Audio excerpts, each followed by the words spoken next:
ગુજરાતમાં TET TAT pass ઉમેદવારોએ શિક્ષક ભરતી પ્રક્રિયાને લઈને આજે ગાંધીનગર સત્યાગ્રહ છાવણીએ ઉગ્ર આંદોલનનું એલાન કર્યું હતું।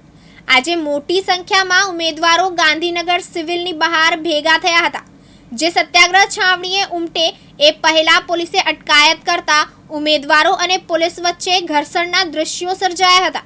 પોલીસે 250થી વધુ ઉમેદવારોની ટીંગા ટોળી કરી અટકાયત કરી છે। ઉમેદવારોની મુખ્ય માંગણીઓમાં શિક્ષણ સહાયકનું પીએમએલ અને ડીવી શેડ્યુલ જાહેર કરવાનો સમાવેશ થાય છે। ધોરણ 1 થી 8 વિદ્યા સહાયકમાં કેટેગરી અને વિષય મુજબ જગ્યાઓની યાદી જાહેર કરવાની માંગ છે। આ ઉપરાંત 5700 જૂના શિક્ષકો અને 1200 આચાર્યની બદલી બાદ ખાલી પડનારી જગ્યાઓ વર્તમાન ભરતીમાં ઉમેરવાની માંગણી કરી છે। ગત વર્ષે મંજૂર થયેલા 2750 વિદ્યા સહાયકની જગ્યાઓ પણ વર્તમાન ભરતીમાં સામેલ કરવા માંગ કરાઈ છે। ઉમેદવારોની પાંચમી મુખ્ય માંગણી ઉનાળુ વેકેશન પહેલા સંપૂર્ણ ભરતી પ્રક્રિયા પૂર્ણ કરી નિમણૂક પત્રો આપવાની છે। આવું કરે છે અમારી સાથે। અમને આવી રીતે અમે કોઈ ગુનો નથી કર્યો, અમે પરીક્ષા પાસ કરી, ભરતી નથી થતી એટલા માટે અમે અહીંયા આંદોલન નથી કરતા। અમે અમારી રજૂઆત લઈને આવ્યા છીએ, અમારી ભરતી કરો, બસ અમારી ભરતી કરો, જગ્યા વધારો, શિક્ષકોની ભરતી કરો। અને આ લોકો અમારી જોડે તાનાશાહી અત્યાચાર કરે છે। રસ્તા ઉપર મને રસ્તા સુધી લાવી દીધી, મારી ઉપર કોઈનો એક્સિડન્ટ થઈ જતો મને કોઈ સાધન પણ કાઢી દીધું હોત। તમે અમારો સાથ આપો બસ।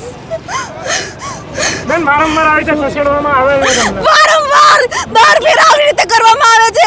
પેલા છોકરાઓને લઈ લે છે, પછી અમારી છોકરીઓની પાછળ અત્યાચાર કરે છે, અમને જેમ તેમ ઢસેડી લે છે।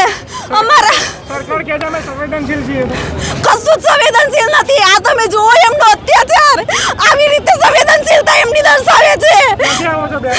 હું ધોળકાથી। કેટલા વર્ષોથી બેન તૈયારી કરતા હતા? હું 5 વર્ષથી તૈયારી કરું છું। 2 વર્ષ થઈ ગયા પરીક્ષા પાસ કરીને બેઠા છીએ।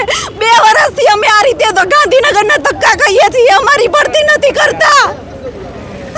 અમારો ગુજરાત રાજ્યના શિક્ષણ મંત્રી અને ગુજરાત રાજ્યના શિક્ષણ મંત્રીને માત્ર એટલું જ કહેવું છે કે તમે જો અમારી ભરતી કરવાના હો તો કરી દો, મહેરબાની કરો અમારા ઉપર। અને ભરતી ના કરવી હોય તો અમને છોડી દો, અમને કહી દો કે ભરતી અમે નથી કરવાના। તમે ખોટી રાહ જોઈને ના બેસો, આટલું કહી દો અમને તો અમે અહીંયા નહીં આવે। અહીંયા અમારું અપમાન કરવામાં આવે છે। અમે ભવિષ્યના શિક્ષક છીએ, અમને અહીંયા રસ્તા પર ઢસેડવામાં આવી રહ્યા છે। અમારા ભાઈઓને હાથ પગ પકડીને ટીંગાટોળી કરીને લઈ જાય છે। બેને મારો પોલીસ કર્મચારી બેને મારો ડ્રેસ ખેંચ્યો, હમણાં ફાટી ગયો હોય તો આટલા બધા લોકો વચ્ચે શું મારી ઇજ્જત રહે? તમે બસ અમારો બચાવ કરો। અને સરકારને માત્ર એટલી વિનંતી કરું છું કે ભરતી કરવાની હોય તો આ પાડીને ભરતી કરો, નહીં તો ના કરશો, પણ બસ આવી રીતે અત્યાચાર ના કરશો, અમારી ઉપર જુલમ ના ગુજારશો। અમે બહુ સામાન્ય વર્ગથી આવે છીએ, આવું બધું અમે નથી જોવેલું। અમને બસ બચાવો અહીંયાથી। 2 વર્ષ થઈ ગયા છે, ભરતી નથી કરતા, વારંવાર તારીખો પર તારીખો આપે છે, તારીખ પ્રમાણે કશું કરતા નથી। એટલે અમે અહીંયા રજૂઆત કરવા આવીએ છીએ અને આંદોલન જેવું ઉગ્ર સ્વરૂપ આ પોલીસ કર્મચારીઓ આપે છે। અવકાશ બારોટ, દિવ્યાંગ ન્યૂઝ, ગાંધીનગર।